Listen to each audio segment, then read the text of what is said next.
In this video, we're going to be making up 2 more of these wicking tubs.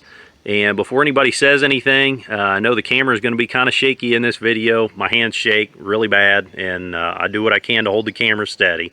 That being said, these tubs are not my idea. These come from Gardening with Leon. Check him out. He does a lot of really good videos. I'm doing a lot of what Leon says, but as far as the fertilizer goes, I'm not doing really anything that Leon says for fertilizer. I'm doing fertilizer based on what mhpgardener does in his hydroponics setups out in his greenhouse. So check him out. But I'm going to show you everything that I did to create these tubs, because we're going to make 2 more just like them. And you can tell how phenomenally well they're doing. I didn't know how well they would do for me. Leon's in Arkansas, and he raises everything in greenhouses. Well, I'm in Indiana, and I'm doing it outside. But so I was a little bit hesitant. I didn't know how well they do. They are doing super. So better than I could have expected. So stick around. I'll show you how to make these. Well, we're going to need some weed mat, or ground cover, some folks call it. And you can see I've got some pulled out from an old pile there. This is used stuff that came from a tobacco hydroponic greenhouse. So you might, if you don't feel like buying new, or if you're having a hard time rounding this stuff up, especially the commercially available stuff, I guess is a lot heavier duty. Maybe contact your local greenhouse, see if they have any old weed mat laying around in a pile. This guy was just going to throw this away. He was going to pile it up and burn it. So I came home with quite a bit, and I'm going to need 2 pieces, 4 feet by 4 feet. Now you can tell the edges of it are pretty tattered and nasty, but I'll be able to kind of pick through here, and each planter is going to need a piece 4 feet by 4 feet. All right, well, we're going to need a barrel to cut in half. You can see that I've marked it about every 6 inches or so. The barrel is 34.5 inches tall. I measured down 17.25 inches, made a line around there. You're going to make sure that your barrel has 2 bungs. You're going to need those bungs to seal up, because the bottom of the barrel is going to be a water reservoir. I'm sure there's a tool, a certain kind of tool, to make sure, to tighten these bungs up, because it's an odd looking top to these things. If you got a pair of channel locks, they'll fit in there. You can adjust them just so, and you can use them. It ain't what they're meant for, but it will work. So now I'm going to take a circular saw, just a regular old framing circular saw, nothing spectacular, nothing fancy. You could use a sawzall, you could use a hacksaw on a pinch, and I'm just going to cut around that line. I guess I should have said it before, but make sure you know what was in your barrel. Make sure it was something safe, like a food product or something. You don't want to use a barrel that's had, some kind of toxic waste in it or something to be growing some vegetables in. So make sure your barrel had something, reasonably clean in it before. Go ahead and take this opportunity to wash your barrel. I used a little bit of Dawn dish liquid and a scrub brush, and I cleaned that out pretty good. So I'm pretty happy with that. The next thing I need is, or one of the things I'm going to need, is no specific order to, acquiring the materials. But the next thing I went ahead and did was I went out to the barn. I found me a piece of pipe. I got 2 of them. I cut them 20 inches long, and I made sure I cut a bevel on the end. Now this is going to go inside the thing, and the bevel is important so that it doesn't sit flat on the bottom. So if you're trying to fill that up, if this pipe were sitting flat on the bottom, it would kind of be sealed against the bottom, and it wouldn't allow the water to go out the tube. So the diameter of this pipe is kind of unimportant. Just make sure it's big enough that you can fill your planter through this pipe. All the water that goes into this planter will go down that pipe. So this is 1.5 inches. That'd be big enough for a garden hose if I wanted to use it, or a sprinkler can without the head on it, of course. That's typically how I fill mine. I mix my fertilizer up in a 5-gallon bucket. I dump it in a sprinkler can, and then I stick the head, or the spout of the sprinkler can, in that tube, and that's how I fill mine up. So 1.5 inches works pretty good for that, but you could use whatever size you feel comfortable with.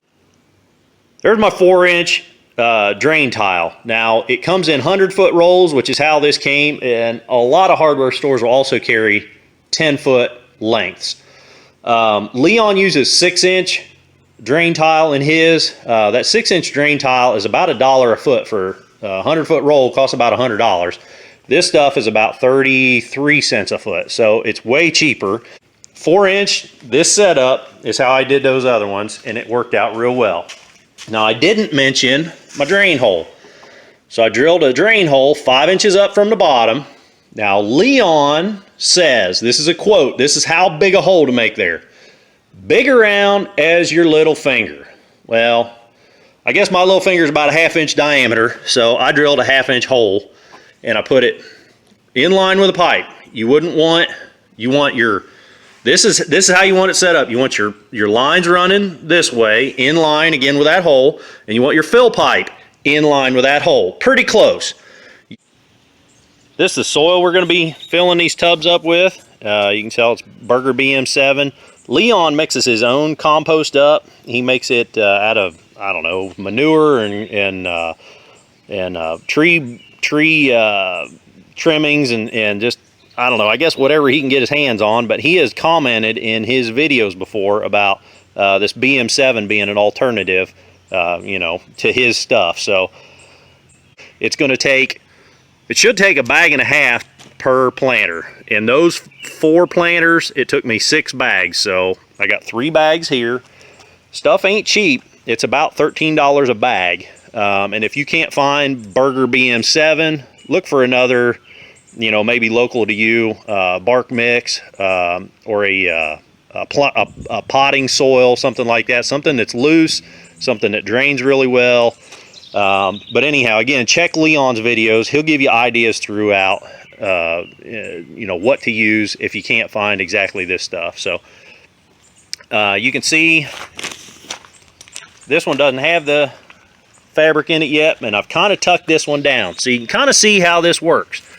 The pipes take up the biggest portion of the bottom here. Leon says that it's an 80-20 rule. 80% of the surface area of the bottom should be water and 20% should be soil. So, you know, when I dump soil in here, there's going to be about 6 inches on each side of that pipe. But the biggest part of the bottom of it is going to be the water reservoir. So I'm going to go ahead and fill this up about halfway. And while I'm filling it, I'll fill it a little bit and then I'll kind of massage these sides up. I don't want to pour dirt back in behind here. So I'll catch you guys up once I get a little dirt in there and get this started filled. Well, you can see about half full, and you can see I've been I put a little bit in, and then I massage the sides around, and I pour a little bit in, and I kind of massage the fabric around. There will come a point where, you know, I'm going to run out of fabric, and I'm going to keep filling this up, and in fact, I'm going to kind of mound this up a little proud of the top here. So you just do what you can. Keep it pushed up as tight as you can to the sidewall. Try not to get dirt in back behind your pipe here. And when you get to the top, if you got a little extra sticking over, just kind of tuck it in and fill it on up the rest of the way, just for looks. I mean, you could leave that stick out, but it makes it look a little tidier if you kind of, at the very top, just kind of tuck it in. But you know, just be as careful as you can not to get a bunch of soil back in here. When you're cutting your bag top open, be very careful how you cut your top open, and then you'll be able to reuse the bag, or at least I did. I reused the bag to make the plastic covers to cover the thing. So I just take off the very top, what I have to.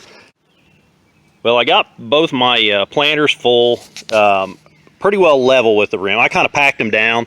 I've got a little bit of soil left in the one bag, but right now is where Leon and I are going to kind of diverge a little bit. Or actually, we've already diverged. Leon would have filled his halfway up and then put some sea mineral, some Epsom salt, some slow release fertilizer in. I didn't put any fertilizer in mine at all. It was, you know, it's all soil. And right now is where I start taking a little bit of cues from another YouTuber called mhpgardener. This guy does Dutch bucket hydroponics and stuff like that. He does a lot of very, very informative videos. So check him out, mhpgardener. Anyhow, he uses this master blend fertilizer, and that's his only, or looks to me like the only fertilizer that he uses in his hydroponic setup. It's a 3-part system. It's this master blend, which is 4-18-38, then calcium nitrate, and then also you use Epsom salt. And that's the only thing that he feeds his plants. So if his plants can live on just that fertilizer blend, then I kind of don't see any need to do Leon's thing where you put a little fertilizer halfway up and then you know, a little Epsom salt in it and all that. I just figure I'm going to go ahead and use that same recipe from MHP Gardener for that master blend recipe. Right now, if I were just to put the water in the tube, my understanding is because this soil is all dry, it would not wick all the way up to the plants. So that's why Leon waters his in from the top for the first few weeks until the soil becomes saturated. What I'm going to do, what I did on those, and it worked out very well, I'm going to saturate this soil completely right now before I even plant it. But the next step in my process is going to be mix up this master blend fertilizer. Every drop of water that I put in these tubs has fertilizer in it, and it, you know, those plants, you know, the proof is in the pudding. I'm really impressed with that. So again, what Leon tells you, you only feed your plants on the days that you eat. MHP Gardener says is 12 grams of master blend, 12 grams of calcium nitrate, 6 grams of Epsom salt per 5 gallons of water. All right, well, I'm weighing out my fertilizer, and I weighed out 12 grams of master blend, and just out of curiosity, I dumped it into a tablespoon. This is how much. I mean, it is almost a tablespoon. It's 12 grams. All right, well, I done a couple of those master blend measurements just to be sure, and now I'm doing the calcium nitrate. And again, I measured out 2 different containers at 12 grams, stuck them in a tablespoon, and they are almost a level tablespoon. So I think for ease of use, I'm going to use a tablespoon for these two. I'm going to do the same thing with the Epsom salt and see what I get there. Well, I went ahead and weighed out 6 grams of Epsom salt and measured it out. This is what it looks like in a tablespoon. I did that on two different little batches, and both of them come out about the same. I would guess that's probably a little over a half a tablespoon. So you're supposed to keep all 3 parts separate and then mix them together in the water separately, you know, one at a time. Morgan County Seeds is where I got this stuff. I'll start my hose in my bucket and I'll dump in the Epsom salt and I'll let that mix around. Then I'll come over here and I'll get my little cup of calcium nitrate and I'll dump that in and I'll let it mix around till it dissolves. Then I come over here and I get my master blend, the 41838, and then finally I'll dump that in and mix it up until it all dissolves, and that way I guess you do it one at a time and it doesn't precipitate out. So anyhow, I was then dumping, you know, bucketfuls in these tubs because it takes that much to saturate one of these tubs. You can see that one there is dribbling out the overflow now. It took about 2.5 buckets to saturate that tub. So this one's about the same. If I left it sunk in like this, that rain would hit that plastic and then it would just find a hole, you know, for my plants.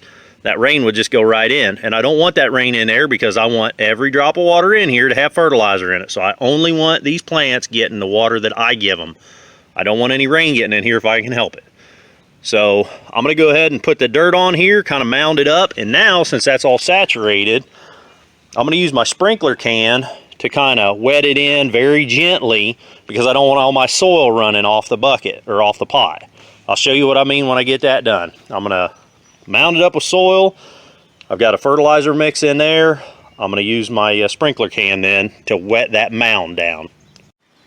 So I mounded them up with the last bit of soil that I had, and I watered them in very gently with the sprinkler can so as not to just make a mess and all my soil run off. They did settle down a little bit more. If I had another half a bucket full of soil, I'd probably be a little happier, but you can see this one here's a little bit over mounded. The far one over there, it's just about flat, and that's okay. As long as they're not sunk in, should be all right. So now the next thing I'm going to do is I'm going to recycle these bags and use them as covers for these. We're not going to plant them yet. We're going to put the bags on first. I should have said earlier, we're going to need, to put these bags on, we're going to need, each one is going to need one of these little bungee cords, and this is some it's mason twine or kite string, something like that, and I'm using a lighter just to melt the ends of it so it doesn't fray. So how you want to cut these bags is you want to pick up that bag, reach your arm up in there with a knife all the way up to the corner and split one of the sides out. One of the long sides, split it all the way out. That's the only cut we're going to make for now. Leave the other two seams. Just that one side you want to cut out. All right, now flip the thing inside out and lay it over top of the barrel like I've got it here. The pipe, my fill pipe is over here. I've kind of got that intact corner over there. Now these bags are kind of perforated. They're perforated halfway up on both sides. You want to work that perforation over till it's as far off as you can. You can't quite get away from it. You're going to have a little bit of that perforation on top. That's just something we're going to have to live with. But you want to work the perforation as far over as you can and leave about, I don't know, 3 to 4 inches hanging down. Now I'm going to wrap my string and bungee cord around. I'm going to wrap the string nearly around. I'm going to hook my bungee cord on it, kind of figure where I need to cut my string so that, and I don't know how long to exactly tell you. You're going to have to play with this a little bit on your own to kind of get a feel for it. But you want that string just long enough to where the bungee cord is stretched a little bit, just a little bit, to hold the edges of the plastic down. Okay, so now it should look like this. I've got I've got everything tucked under there, a reasonable amount all the way around, and I've still got my my pipe closed off here. The next thing I'm going to do is I'm going to kind of push this down. I'm going to take my pocket knife and I'm going to cut a little slit, maybe about 1 inch or 1.5 inches, and then I'm going to stretch that slit around that pipe to try to keep that plastic as sealed up as possible. I'm then going to take this corner and I'm just going to fold it down and I'm going to tuck it under my bungee cord. Now you could probably do this without the bungee cord, with just a piece of string, but my fear is that the wind blows or temperature changes or whatever, and that your string might loosen up. But with this bungee cord and a little bit of tension all the time, it's always going to have some tension on it. Okay, so I cut my little slit in it. I kind of stretched it over, which then it pulled this up a little bit, but it's nothing to just go ahead and resituate your plastic all the way around. Make sure you're a few inches down. I tucked this corner up under my bungee cord then, and just pulled it down kind of nice and tidy. And now I'm going to take my pocket knife and I'm going to go around and I'm going to, you could leave it just like this, but with these wrinkles in here, catch a little rainwater, it's going to pull on it and everything, and it kind of looks, hokey right now. You got kind of ragged edges and stuff. I'm going to take my pocket knife around here and I'm just going to make a nice clean edge on this plastic, or a pair of scissors or something. Don't cut that little corner flap there though, otherwise you're kind of risking that pulling up, and I'm just going to leave that little corner flap intact. In fact, you could roll it up and tuck it up under there even better, make it look a little cleaner. But I'll take my pocket knife around here and trim that off, just tidy it up. Well, there we go. We're all tidied up from a few feet away. It's kind of a decent looking little planter. It's not real ugly. You'd never know that that was a recycled bag used for the top. It's pretty heavy duty. It's pretty thick plastic. Looks good on there. We got these little perforations that are going to catch a little bit of rainwater, but that's kind of minor. It's almost perfectly level. It might just be up a little bit from the edge, so it'll shed rainwater real well.